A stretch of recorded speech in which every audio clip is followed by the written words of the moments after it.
This is the best way I can do it. Let's just wait on it. I know we up. I know we up. I know we up. I know I got work tomorrow. Hold on. Hmm.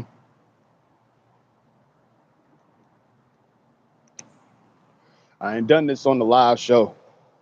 I don't know if I stay on or whatnot, but nonetheless, what up though? Is ANT, aka Ant-Man, back to you with another intelligent N-word episode where I speak on shit, interest and add it with a little bit of intelligence. Man, I had an incredible weekend. Um, I don't know. I might have extra guests. I might have a co-host on my show. Depends on how shit goes, man. And I don't even know if y'all ready for my co-host. But nonetheless, man, I had a great weekend. Like I needed that time to take off, and I didn't I had an opportunity to work Saturday, but fuck all that. But I had to spend time with my best friend and go and catch up with him. Proud of his success. Looking forward to seeing more of it. He wants to bring me on, you know, and I'm thinking about it. So if you see this, just let you know. I ain't, you know, it's coming. We coming. Speaking of we coming, pause, because I said that on my on my shit, and had to acknowledge that. But let's acknowledge this, man. Let's acknowledge this. Yes, once again, the first thing on my first topic on my list today. Boy, boy, the media is trying to keep us low, man. They are trying to keep us under wraps. They're trying to sleep on the fact. They're talking more about the Niners and Eagles losing than us catching up to them. But guess what? They're gonna have to know this sooner or later because we ain't playing this year. We are not playing this year. We beat the shit out of the Buccaneers, 20-6, the same score that we beat them with the Falcons. And we didn't even have as much players as we should have. You know what I'm saying? Amon-Ra St. Brown came back, but we didn't have David Montgomery, we didn't have Jahmyr Gibbs, but we still had some incredible fucking plays, man. Shout out to Chris Reynolds, man. Y'all saw that block that he had. I forgot who ran the touchdown, but he went from the middle to the left, and then he went from the middle to the right, went to the right side of the field, boom, blocked homeboy and ran in for that touchdown. I was like, oh! It was amazing, man. So yes. I'm gonna keep talking about this, man. Not only did we become top in first place for the NFC conference, but we basically tied in first place for the top NFL teams. The top 5 NFL teams, they're all 5-1. Dolphins, Chiefs, Lions, Eagles, and Niners. They're all 4-1. We should be 6-0, but I ain't gonna talk about that Seahawks game. But none the fucking less. How about them goddamn Lions, bro? Jared Goff, Chisel the Adonis likes to call him Jared. I look like Ryan Gosling, but I'm not a liability golf. Sometimes he's a liability, depends on what he does. Sometimes he's not. But this time, I may look like Ryan Gosling, but I'm not a liability. Because he is 300 and what? Like, he threw over 350 yards yesterday. Granted, we lost our running power, majority of it, but he was still throwing them bitches. You saw that bomb he threw to Jameson Williams? And shout out to Jameson Williams because that's just, like, it's 420. Hold up. This shit keeps going out. I got to smoke this Bucks pack while it's fresh and it's 420, you know? Smoking on that Bucks pack.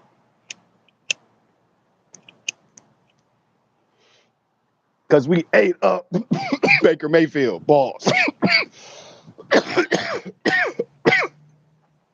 That they only, let's say they went 2 for 17 and third downs.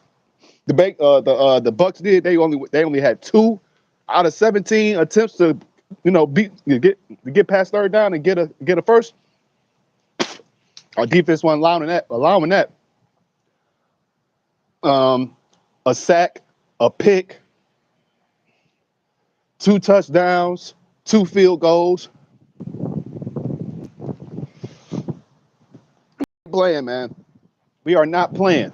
The fact that the Eagles lost how they did against the Jets yesterday, it shows that they was winning by the skin of their teeth the whole time. The whole time. Cam said on It Is What It Is, they easily could be 1-4, which is true because how they've been winning. They won so close that they shouldn't have the record that they have, but they do. They're 5-1. Took the flaw and ran with it. You know what I'm saying? The Browns beating the Niners.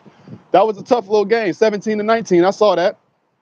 I was watching Red Zone and I was like, damn, man, it's kind of, I think they said they lost Debo and Christian McCaffrey in that game. So that's a tough thing to lose two of your biggest offensive weapons to help get you that W. And Brock Purdy, he had his first interception, which goes on to the point I was trying to talk about last week when I talked about if the Lions are legit or not. People I was watching First Take, or listening to it rather, while I was at work, and First Take did talk about the Lions catching up or being in that first place spot in the NFC with the Eagles and the Niners. And Stephen A. picked the Lions, as of right now, the best team in the NFL. But no, I think the question that they asked was, what team or what quarterback would you choose at this point in time? Stephen A., he picked the Lions. I think Dan Orlovsky, as a Lions quarterback, he picked the Lions. And Shannon Sharp, he tried to pick the Lions, but he said, even though he said he's not an elite quarterback, he would still choose Brock Purdy, which baffles me because of this. Now, granted, he just had his first loss within the 16 regular season games that he's had. But a lot of people, and Dan Orlovsky is one of those few people that believes that Brock Purdy is still an elite quarterback, or just an elite quarterback overall because of what he has done since he's taken Trey Lance and Jimmy Garoppolo's place as the lead quarterback. And he's done a great job all the way up to the NFC Championship where he got injured and they had to lose to the Eagles and then make it to the Super Bowl. Nonetheless, Brock Purdy has been doing a decent job. But this is the thing, though.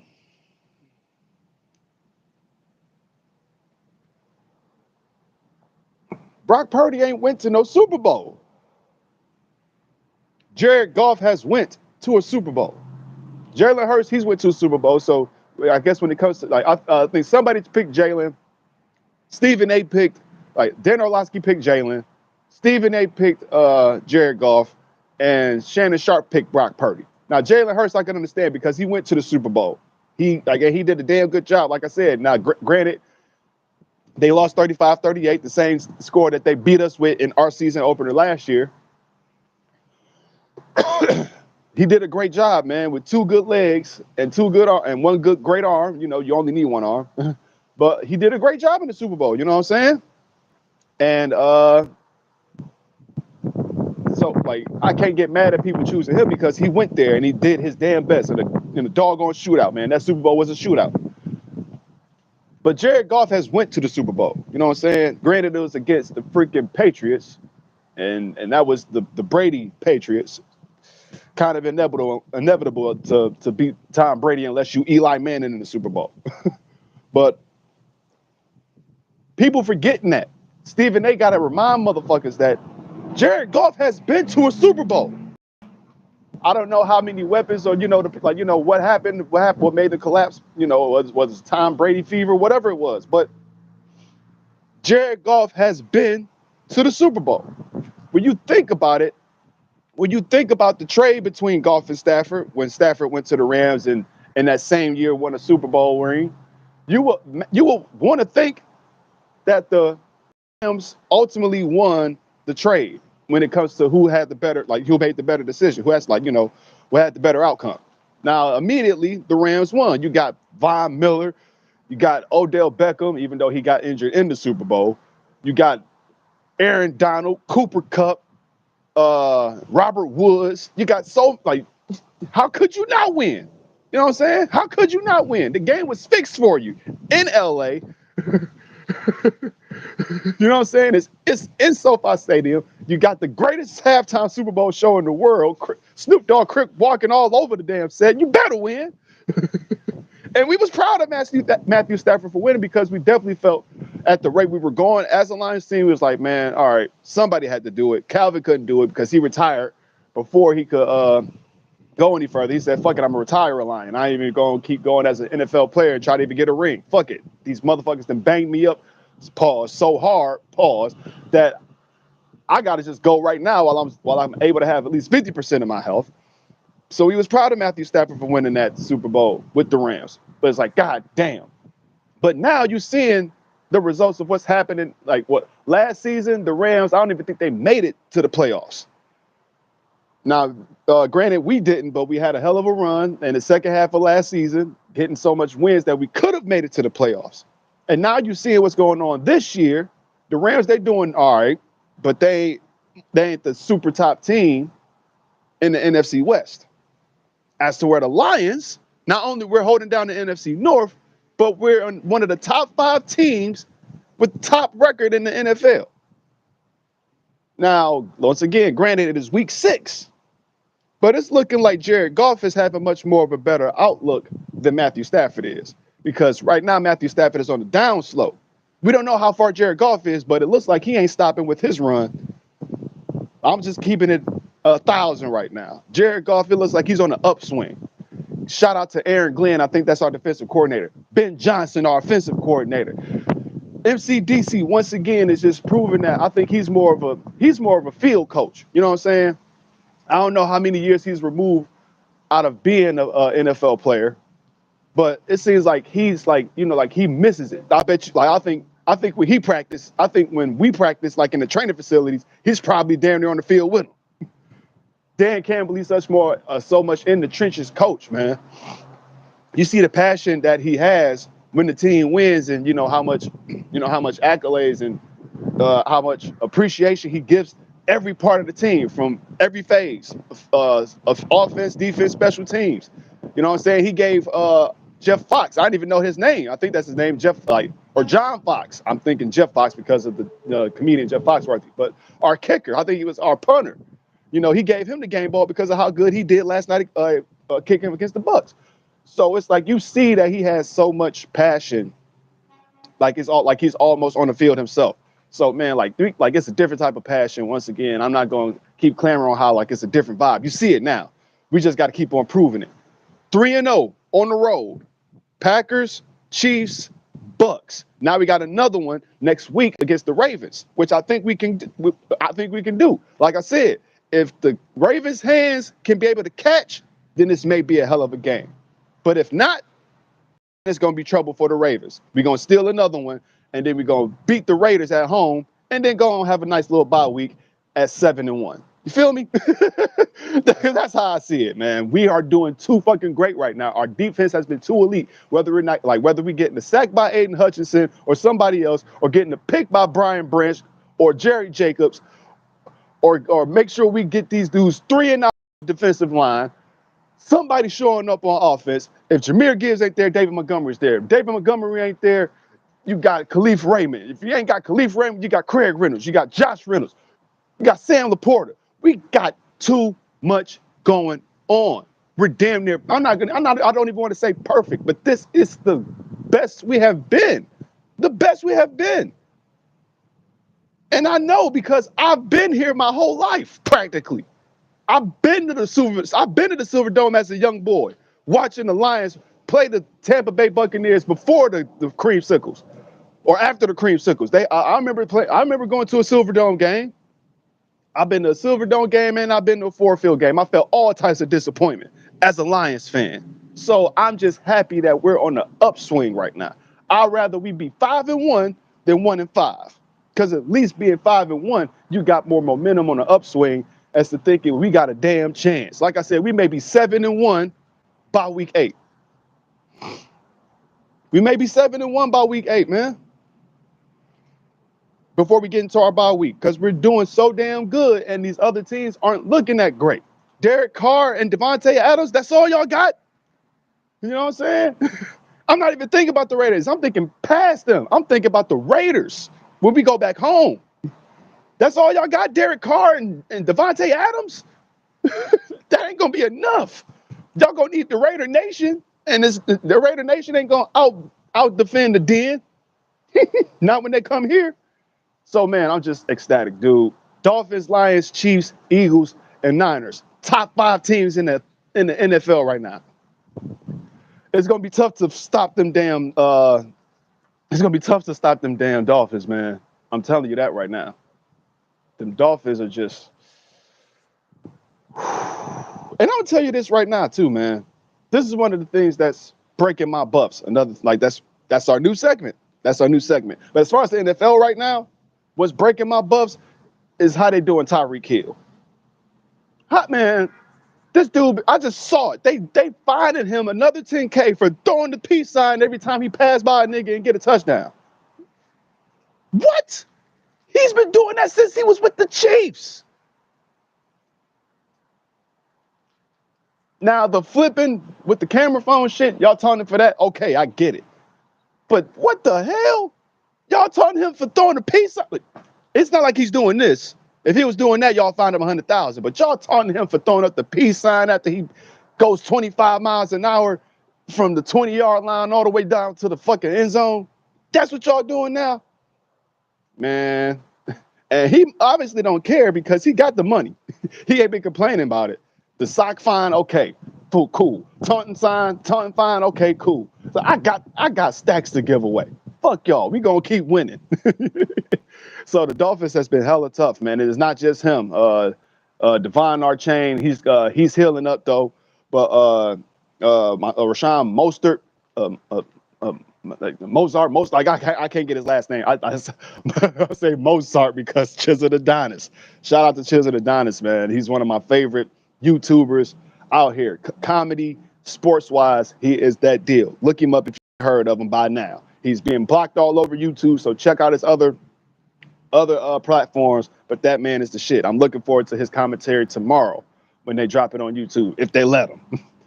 But Rashard Mostert, Tyreek Hill, Jalen Waddle. Like it's like that offense is a damn tough thing to deal with. I'm mad that we ain't going against them this year. We played them last year and we lost to them at home. We let them dudes come back in the second half. We was whooping their ass in the first half, but we let them boys come back in the second half, and I was real tight about that. And this was when they had Tyreek Hill, but still, man. But Dolphins, they ain't nothing to play with. The Chiefs, they gonna hold their crown, but we gonna see what. Aside from the Dolphins, all the other teams, the top 5 teams, they were under 20 points. The Eagles had 14 points. Not the Eagles. The Eagles had 14 points. I was right. The Eagles had 14 points. The Niners had 17 points. The Chiefs won by 19 points, 19-8. I think we're the only team that's been having a consistent 20-plus win column. You know what I'm saying? Every game we've had, we've won by 20 points or more. Keep on sleeping on us, media. Thank you, Stephen A., for keeping us relevant, because it's these other low-key shows that's not like that. The other low-key shows like low-key NFL Network shows or podcasts maybe that's talking about us, but still, I'm gonna check Undisputed. I'm gonna watch Undisputed to see if they talked about us, but I doubt that. Richard Sherman did a little bit on his podcast, but that's what I mean. It's the main media giving us attention. No, because it's Detroit, and it's commonly known that the Lions are going to flip-flop. Nah, baby, this ain't that. This ain't that. But I'm gonna get off that because I ain't got nothing else to say about that except for we got 2 more games to beat. We got 2 more games to win. Y'all gonna stop sleeping on us, man. Love my man J. Cole said, like a travel pillow, we at your neck for the way you slept. Please believe that. All right, next topic. I'm gonna just go straight to WWE. Hold on a minute, one more time. Up.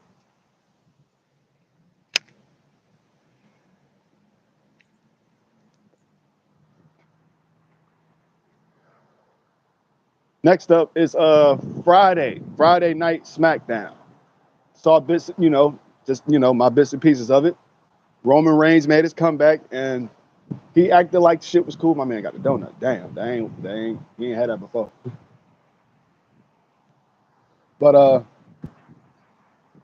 Roman Reigns came back, get a briefing on what was happening in his house since he's been gone. Uh, he thought John Cena was about to try to get at him again, and Cena said, "Nope, I got another guy waiting for you," and it happened to be L.A. Knight. And Roman's like, "Boy, you just here because they know you now because I've been going since SummerSlam. So okay, but nigga, you think you can step up to me?" Jimmy Oosh tried to jump in, overexerting himself, and you saw Roman's face like, "What? Who? Why'd you do that?" And apparently it didn't work out because L.A. Knight tossed him out. Like, boy, you gonna send him at me? I just beat his ass while you was gone. Saturday. So later on, I believe it was L.A. Knight versus Solo, and L.A. Knight won cleanly. And it's not rare that Solo gets a clean loss, that it gets cleanly pinned. You know, not a lot of crazy stuff. You know, it was a little bit of antics, but not nothing to the point to where it weakens Solo. You know what I'm saying? You know, there wasn't no jump Solo moment. It was Jimmy trying to LA. John Cena helped save him, and that helped LA clear out and get the victory over Solo. And not Roman comes in and spears that nigga, say, so like I said, I knew it was coming.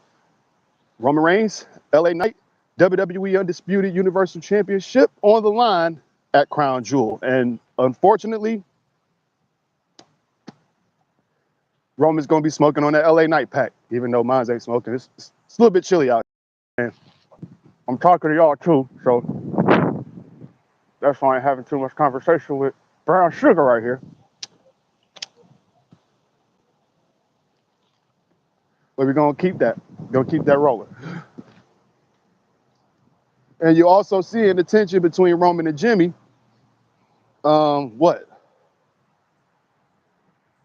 I told you he's gonna get a little bit pissed. He ain't done nothing to him yet, but Jimmy, what the fuck you doing sitting on my couch? You know what I'm saying? What you doing sitting on my couch? Eat big ass sandwich and shit.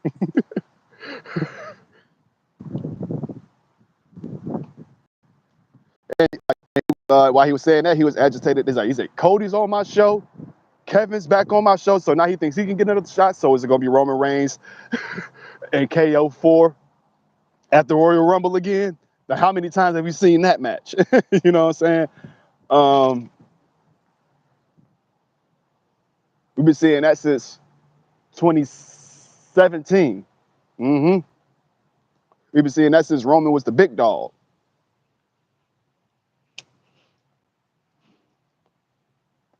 Like every other 2 years, we get Roman Reigns versus Kevin Owens. So maybe it may be that again, and we already know, but then again, maybe not. I'm just saying it to have fun. But Cody came back. You know, Cody is the undisputed tag team champion with Jey Uso. And after they defended their titles against Theory and Waller, Roman came out for his promo in the middle of them leaving. Jimmy was staring at Jey, which I know is going to be another match for WrestleMania 40. But you also saw that long stare down between Roman and Cody. Now, everybody's talking shit about it, but we already know, regardless of what the cynics may say, it's Roman versus Cody too. And this time, Cody is going to finish the story. It's going to happen. The cracks in the bloodline are already happening, like I predicted many times before this podcast came to fruition. Cody, he's starting to develop. You see his development more. The fact that he's tagging with a former bloodline member, it's like, you know, like, nigga, that means if I got him, he's gonna be telling me the ins and outs on how to keep this motherfucking bloodline falling apart. It's already falling from within because Jimmy's acting stupid. And now I got Jace. You know, I'm going to wait. I'm going to bide my time. I might not win the Royal Rumble, but guess what? I'm coming for you. So, yeah, it's going to happen. I'm looking forward to that. Another thing I'm looking forward to is seeing, you know, because, damn, now it's starting to unravel on me. I didn't talk about this last episode, but on NXT, you saw Paul Heyman. You saw somebody, sneak recording Paul Heyman in the office with Ava, formerly Ava Range, took the reign out of her name, like how her daddy took the Maya Via out of hers. I mean, out of his. Paul Heyman's talking to Ava and showing her a picture of the bloodline on the phone, and she's looking like, Now, a couple weeks ago, The Rock came back just for a little sporadic return to fuck with Austin Theory. And everybody's been talking, and even then, The Rock even said the SmackDown prior to the SmackDown when he was on Pat McAfee's show that Roman and Rock was supposed to happen at this year's WrestleMania, but somehow it got scrapped. So the other question is, will there be a Rock and Roman match? This is my theory. This is my honest theory. People may hate it, some people may love it, but this is just my honest opinion and theory. Rock and Roman and Cody and Roman are happening on the same weekend. Now, both of them ain't gonna be for the titles. I believe that. Rock ain't coming for a title shot. He's coming for the shot at the head of the table. I'm gonna have to call you back, mama. Hold on. Yeah, I'm gonna have to call you back, mama. But yeah. Rock ain't coming for the title. He's coming for the head of the table. He lets you know that, boy, I've been the head of the table before you even was born to be thought of a part of the table. You know what I'm saying? That's what he's coming for. Cody is coming for that belt. Now, I think that Roman's going to win the Rock match. It'll be dope to see Rock be able to beat Hogan, Cena, Austin, and Roman at WrestleMania, but he's got to have a scratch on his record. So I think Roman will win his match versus The Rock, but he's losing that WWE Undisputed Universal Championship. That's exactly what I think. Now, it may be too far-fetched, but with so much stuff happening in that timeline, it just may be, it may be possible.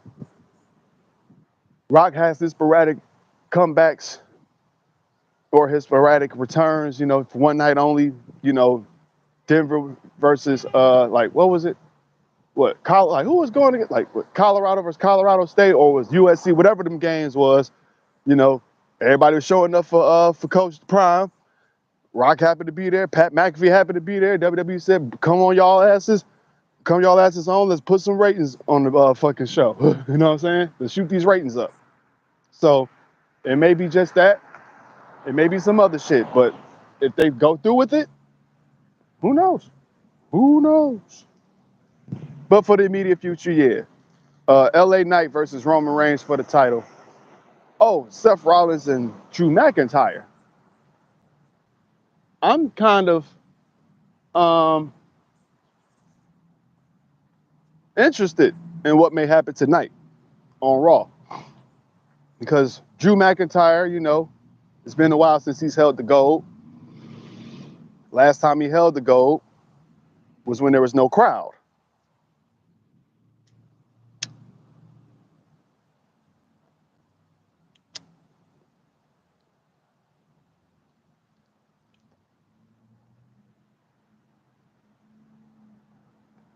Seth Rollins has been a hell of a fighting champion since he won the belt as this inaugural World Heavyweight Champion. some people say he's like, some people may grow tired of his shit, but I don't think it's not as bad. I wouldn't say it was bad. It's not like how his Universal title reign was, you know, when he was just a white, I ain't gonna say white meat babyface, but he was like, you know, that redesign, rebuild, reclaim, all that type of stuff. Monday Night Rollins, just playing that, and no, you know, no full on personality. So just him being just white meat champion, it wasn't popping. This visionary, revolutionary drip god shit, I love it. I love it. I love the outfits. I showed my best friend that, he loves it. So it's like, I can't hate on the fact of how he's doing. He's having good matches too, and he's defending his crown very well. So I'm not looking forward to him losing it. How he loses it is what it will intrigue me. So this Drew McIntyre situation with him being a good guy this whole time, like, you know, when he was champion, now he's not champion. He had a shot to be champion last year at Clash at the Castle, but he couldn't do it because the Bloodline was beating his ass. So right now he's playing that role where it's like, all right, he's being anti-hero for the fact that Cody's playing nice with Jay, and he's like, why are you doing that, man? He was one of the guys that not only cost me a title, but you the title. And now you tag team champions being buddy with him. I don't trust nobody around here. What's good as an ally, but they ain't gonna do nothing but stab you in the back. Even when I was going against Drew McIntyre, even when I was trying to get the IC title from Gunther, Sheamus was in the middle of it at first. So Drew, he's saying that he's protecting Seth. He almost trying to play the role that Austin played at WrestleMania 17. As long as you're the champion, because, you know, Seth has been a fighting champion, unhealthy champion, you know, the bad back and shit like that. And Bubba saying, Bubba was mad because he's not selling the back injury like how he's supposed to. Well, come and teach him instead of complaining. Shit, call him and tell him, like, dude, why you ain't walking with a limp the next night instead of you dancing around and shit? Like, talk to him, man. Be personnel instead of a complainer. Anyway, Drew was acting like Stone Cold to The Rock earlier at WrestleMania 17. As long as you're the champ, I'm gonna make sure you stay healthy until that match because I want you at 100%.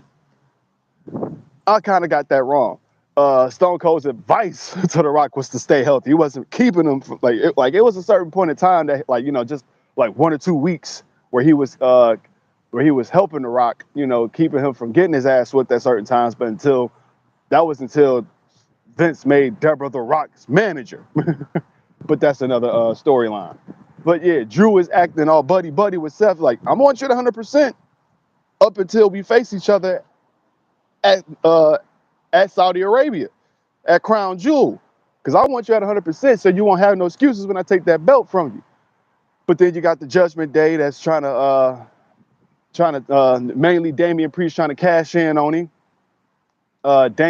Drew kind of want to stop him from it.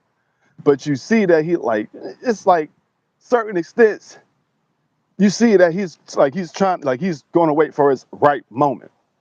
But I think it may fuck around and be a triple threat at Survivor Series because I'm looking forward to Damian Priest. I like Damian Priest. I'm not going front. He is one of my favorite, just like in-ring specimen. You know, I've liked him since NXT. How he's been moving on that, from there, like when he had that quarantine match with Finn Balor, when Finn Balor went back to NXT and was either coming for the NXT title or already had it. I saw that match they had at NXT in your house, and I was like, Damian's gonna be a nice hand in the future. He's been doing it already. I think I talked about this already. Damian Priest, he already carried Bad Bunny to a classic street fight that wasn't even supposed to be a classic street fight. You know what I'm saying? All elements added into it. It still was like one of the most memorable things to watch from Backlash. And Damian Priest had a big hand in making that happen because that's his homie. But nonetheless, for being recruited on the Judgment Day, he was the first member of the Judgment Day. You got to remember that. He was the first member of the Judgment Day. So, hold on a minute. He was the first member of the Judgment Day. So he already was recruited to be like the next guy from Edge. I think my show might have to get interrupted because somebody trying to come in and clash on here. I think that's why she called me. But I'm going on with the show. Or shall I? No, we're going to keep going on. You're going to go on with the show. Because I don't know how my connection is going to act because I'm like, this maybe going through some technical difficulties. All right, but I'm not going to stop the show. I'm going to keep it going because this is live. This is Intelligence.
Told you.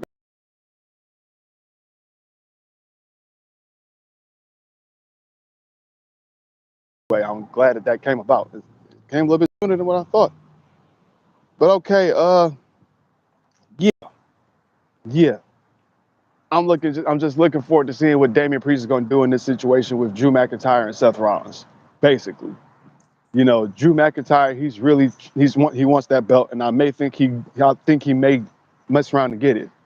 He may mess around and get it because it's kind of long overdue. One of the top workers, one of the best big men, and he's been in his ass since he lost the belt. You know what I'm saying? So, she got the like. So, I'm looking forward to seeing how this road to Crown Jewel is going to be. And now I'm gonna get to the next section of the show. I don't even know if I'm gonna do it now because messed up my mode. Hold on, I may be back. I don't know. Shoot.